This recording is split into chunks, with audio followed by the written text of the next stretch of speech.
pour vous aimer. Dans cette vidéo, on travaille sur le troisième cours, droit dans le plan, parallélisme et perpendicularité.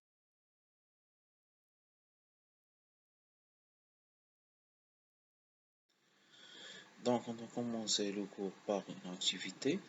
Donc, pour chaque question, indiquez là où les questions qui sont correctes. Donc, les points appartiennent à la même droite sont, donc voilà, on a deux droites 150. Donc, deux droites 150. Donc, les points A et B et C. Voilà, A, B et C appartiennent à la même droite. Non. Les points A, B, D. Voilà, A, B, D.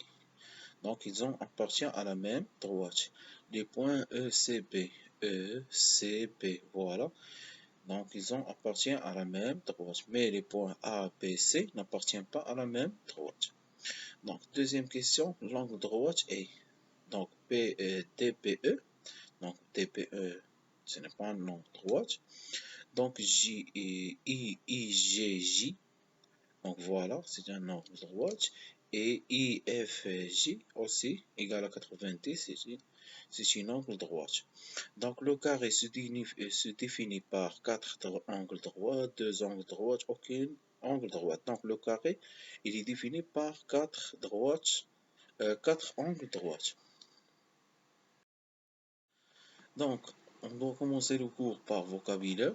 Donc, première chose, c'est quoi un segment? Voilà le segment. Le segment, il a deux extrémités. L'extrémité A et l'extrémité B.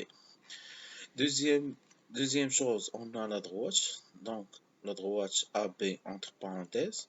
Donc, voilà, AB. Donc, la droite, elle passe par deux points A et B. Pour le segment qui compte entre guillemets. Donc, pour la droite, entre parenthèses.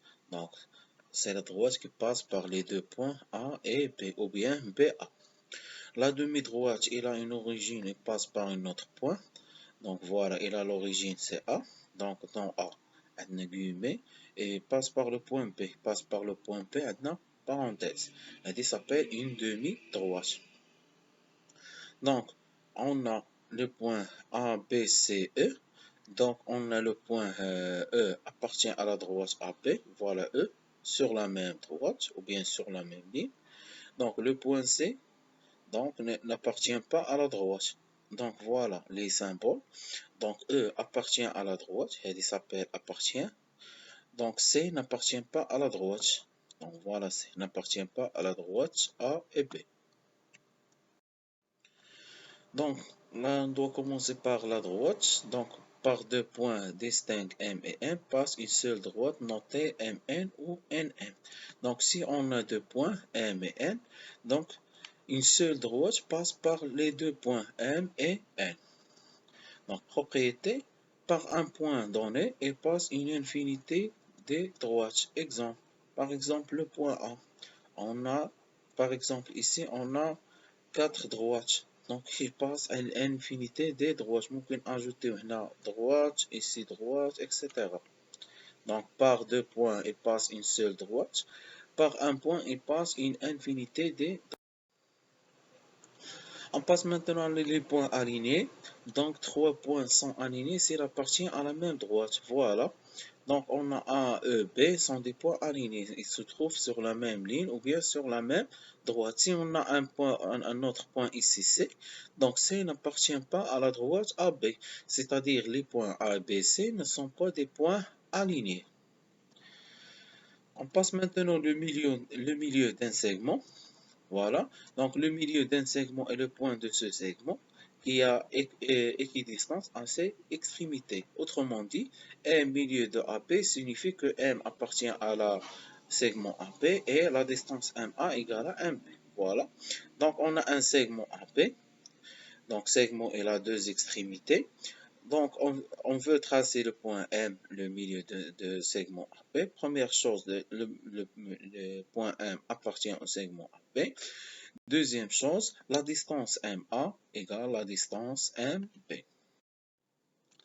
On passe à l'exercice d'application numéro 1. Sur ton cahier, placez les 4 points communs ci-dessous en représentant le quadrilatéral. Donc, tracez en bleu le segment AP. Donc, segment et la deux extrémités. placé envers le segment DC. Voilà, le segment DC là aussi deux extrémités. Tracé en rouge la droite AC. Donc la droite AC passe par les deux points. Tracé en noir la demi-droite DB, c'est-à-dire d'origine D, et passe par le point B. D'origine D et passe par le point B. Donc, tracer un segment RT de longueur 4 cm. Donc, on veut placer le point, par exemple, R ici et T ici, et on doit mesurer 4 cm. Reproduire la figure suivante sur quadrillage. Construire le milieu de chaque segment. Donc, on doit construire chaque milieu de les 5 segments. Donc, le segment AB, BC, AD, DC et RT. Deuxième exercice, donc après avoir observé la figure, recoupez et complétez les pointillés par appartient ou n'appartient pas. Donc ici on a deux droites, le droite AU et le droite RS. Donc se coupe dans un point G, c'est-à-dire AGU sont des points alignés et RGS sont des points alignés. Donc G appartient à AU, oui. A appartient à GU. Oui, donc c'est le segment GU. Donc voilà le segment GU. Voilà le point A. Donc le point A n'appartient pas au segment, mais appartient à la droite GU. S appartient à la segment RG. Donc S appartient à la droite, mais le segment n'appartient pas. G appartient à la droite AU, oui. U appartient à la droite AG, oui. S appartient à la droite RG, oui. Donc voilà, la droite appartient, mais le segment n'appartient pas. Donc quels sont les points alignés? Fait deux phrases. Donc les points alignés sont A, G, U, car il appartient à la même droite. Et on a les points R, G, S appartient à la même droite, c'est-à-dire qu'ils sont des points alignés. Que peut-on définir le point G? Le point G, c'est le point d'intersection des droites RS et AU. Donc, position relative de deux droites. Donc, première chose, les droites séquentes. Voilà, on a D et L de droites séquentes, c'est-à-dire qu'ils ont un seul point commun, c'est le point C. Le point C s'appelle le point d'intersection des droites D et L.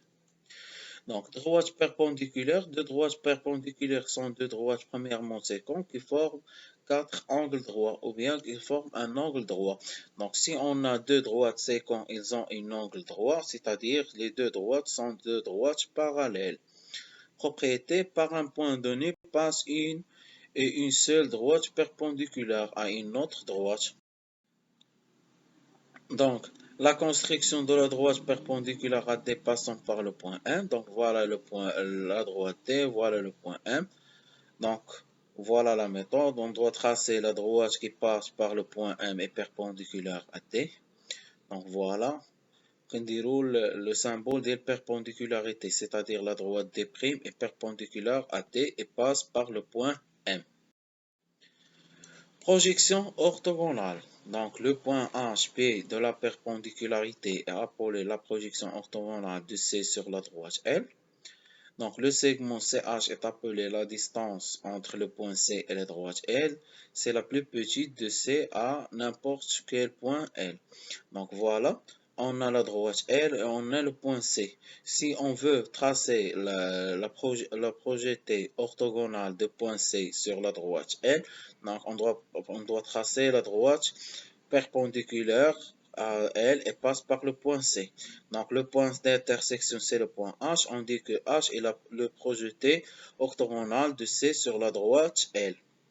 Et donc la distance CA s'appelle la distance de point C sur la droite L. Donc si on a dans un exercice, on veut déterminer la distance d'un point à une droite. Donc première chose, on doit tracer la droite qui passe par ce point et perpendiculaire à la droite.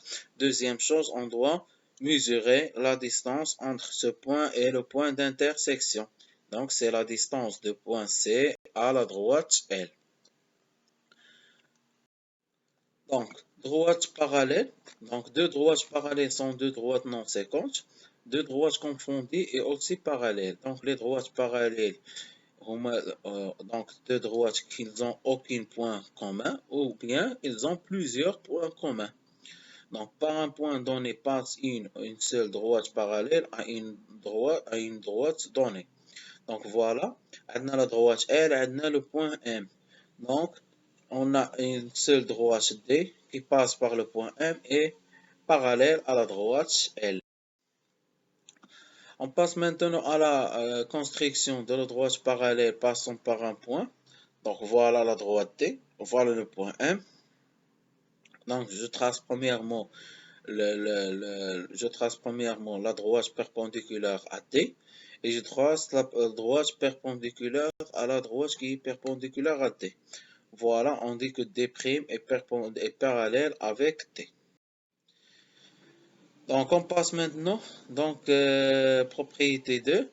Lorsque deux droites sont parallèles, tout perpendiculaire à l'une est perpendiculaire à l'autre.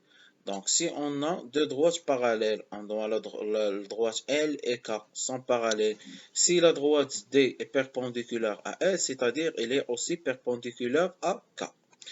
Donc, propriété 3, lorsque deux droites sont parallèles, toute droite parallèle à l'une est parallèle à l'autre. Donc, si on a L et K sont deux droites parallèles. Donc, si on a D parallèle avec L, c'est-à-dire que D il est parallèle aussi avec K.